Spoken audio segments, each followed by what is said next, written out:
সম্মানিত ভিউয়ার্স, শ্যামলী নামে একটা মেয়েকে বাধ্যগত করার জন্য একটা ভাই আমাকে অনুরোধ করেছে এবং কি হাদিয়া দিয়েছে। তো তার কাজটা আমি মূলত করতে বসেছি, এর মধ্যে এর ফাঁকে আপনাদেরকে একটা ভিডিও করে দিচ্ছি। তো স্ক্রিনের ভিতরে আপনারা দেখতে পাচ্ছেন, এটা একটা বশীকরণ নকশা, এটা একটা ল্যাংটা বশীকরণ নকশা। এই ল্যাংটা বশীকরণ নকশার মাধ্যমে আপনি যে কোনো নারীকে এবং যে কোনো পুরুষকে অতি সহজেই দূর থেকে বাধ্যগত করতে পারবেন, একদম অতি সহজে। তো এটাকে কিভাবে করবেন, কোন সময় করবেন, বিস্তারিত নিয়ম আমি এখানে বলে দিব। ভিডিওটা না টেনে ভিডিওর প্রথম থেকে শেষ পর্যন্ত দেখবেন, তাহলে আপনারা নিজেদের কাজ নিজেরাই করতে পারবেন। তো একদম সহজ উপায়ে কাজটা করবেন, আমি একদম পূর্ণাঙ্গ নিয়ম আপনাদেরকে দিয়ে দিব। এবং ভিডিওতে একটা লাইক করে যাবেন, পারলে ভিডিওটা একটা শেয়ার করে দিবেন আপনার বন্ধু বান্ধব, যাতে করে দেখে উপকৃত হইতে পারে। তো দেখেন, এইখানে স্ক্রিনের ভিতরে একটা নকশা নিয়েছি। এই নকশাটা এই কাজের জন্য মূল জিনিস। এটা একটা খারাপ নকশা।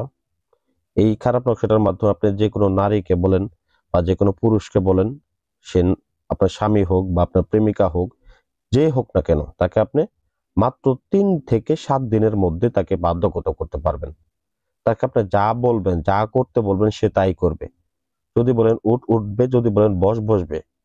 তো এটা একটা ল্যাংটা বশীকরণ বিধায় এটার কিছু খারাপ নিয়ম আছে। যেমন, এই কাজটা করার ক্ষেত্রে অবশ্যই আপনার বীর্য দরকার। যেমন আপনি একটা ছেলে, আপনি একটা মেয়েকে বাধ্যগত করবেন, সেক্ষেত্রে আপনার বীর্য দরকার আছে। তো এখন আবার দেখা গেছে আপনি একটা মেয়ে, আপনি একটা ছেলেকে বাধ্যগত করবেন, সেক্ষেত্রে আপনার বীর্য দিয়ে এই কাজটাকে আপনি করে নেবেন। এটা আপনাদের নিজেদের কাজ নিজেদেরকে করতে হবে। তো যাই হোক, এটা যদি আপনি অন্য জনের কোনো বীর্য দ্বারা কাজ করতে চান, তারপরেও পারবেন। তো সেক্ষেত্রে দেখেন, স্ক্রিনের ভিতরে এই নকশাটা লাগবে এবং আপনারা 2টা পুতুল নেবেন, 2টা তাবিজ নেবেন, এই নকশাটা নেবেন, আর আপনার বীর্য সংগ্রহ করবেন এবং জাফরান কালি এবং কি কামসিঁদুর সংগ্রহ করবেন। আর একটা আমি মন্ত্র বলে দিছি, এই মন্ত্রটা পাঠ করবেন। তো মন্ত্রটা পাঠ করে 3 বার পাঠ করে এই কালিগুলার মধ্যে, মানে জাফরান কালি এবং কি আপনার বীর্য এবং কি ওই যে কামসিঁদুর আছে, দেখেন একটা লাল বোতলের মধ্যে, এই কামসিঁদুরের মধ্যে 3 বার মন্ত্র পরে ফু দিবেন। ফু দেওয়ার পরে ওই কালি দ্বারা একটা কাগজের মধ্যে 2টা নকশা অঙ্কন করবেন। 2টা নকশা অঙ্কন করার পরে 2টা তাবিজের মধ্যে ভরে নেবেন। ভরার পরে ভিউয়ার্স, আমি মন্ত্রটা আপনাদেরকে বলে দিতেছি আবারও, যাতে করে আপনাদের কাজটা সহজ হয় করতে। তো অতঃপর আপনারা এই 2টা তাবিজকে 2টা পুতুলের মধ্যে ভরে নেবেন, সুন্দরভাবে বেঁধে নেবেন। বেঁধে নেওয়ার পরে ভিউয়ার্স, 2টা পুতুলকে একটা লাল কাপড় দিয়ে পেঁচিয়ে নেবেন। তো পেঁচিয়ে নিয়ে আপনি সরাসরি চলে যাবেন একটা পুরাতন কবরস্থানে। তো কবরস্থানে যাওয়া হইতে পারে, দেখা গেছে যে অনেকে রাত্রে যাইতে পারবেন না। তো সেক্ষেত্রে আপনারা দিনে যাইতে পারেন, দিনেই যাবেন, তবে যাইতে হবে কবরস্থানে। তো আপনার কাজ, যেহেতু আপনি নিরিবিলি ভাবে একটা আসন করে সুন্দর করে বসে কাজটাকে করবেন।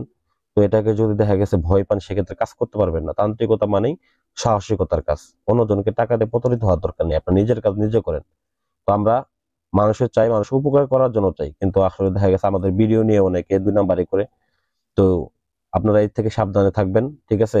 আমার যে দেখেন অরিজিনাল ভয়েস গুলা চিনে রাখবেন এবং কি আমার ভিডিও গুলা চিনে রাখবেন, ঠিক আছে? তো মন্ত্রটা আমি আপনাদেরকে আবার বলে দিতেছি। মন্ত্রটা হচ্ছে, ওম ভগবতী ভাগদায়িনী অমুকি। এই যে অমুকির জায়গায় আপনারা যার জন্য কাজ করবেন তার নামটা বসায় দিবেন। তো মম বশ্যং কুরু কুরু সাহা। তো এরকম ভাবে মন্ত্রটা 3 বার পাঠ করে নেবেন। আমি আবার বলে দিতেছি, ওম ভগবতী ভাগদায়িনী অমুকি মম বশ্যং কুরু কুরু সাহা।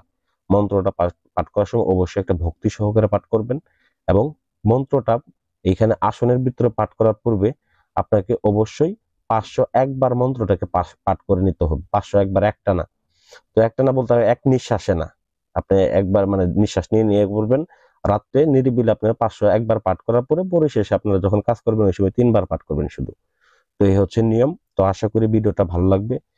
অবশেষে আপনি যে পুতুল 2টা আমার ভিতরে আপনি তাবিজ ঢুকিয়েছিলেন, ওই তাবিজ 2টা নিয়ে আপনি ওই কবরস্থানে গিয়ে শুধু পুঁতে দিয়ে আসবেন একসাথে। এতটুকুই কাজ। দেখবেন 3 থেকে 7 দিনের মধ্যে ওই নারী বা পুরুষ আপনার প্রতি বাধ্যগত হবে, বশীভূত হবে। তবে দেখেন, এখানে নাম যে লেখা আছে, নাম পিতা, নাম মা, এখানে নাম যে পিতার জায়গায় ছেলের নাম, ছেলের বাবার নাম, তারপর নাম, নামের জায়গায় মেয়ে, তারপর মায়ের জায়গায় মেয়ের মায়ের নাম, এরকম ভাবে সুন্দর করে লিখে দিবেন। তো আশা করি ভিডিওটা ভালো লাগবে। ভালো লাগলে অবশ্যই অনুরোধ করতেছি যে ভিডিওটা লাইক করে দিবেন এবং শেয়ার করবেন, চ্যানেলটাকে সাবস্ক্রাইব করে রাখবেন এরকম আরো ভিডিও পেতে। ধন্যবাদ সবাইকে। আসসালামু আলাইকুম ওয়া রাহমাতুল্লাহি ওয়া বারাকাতুহু।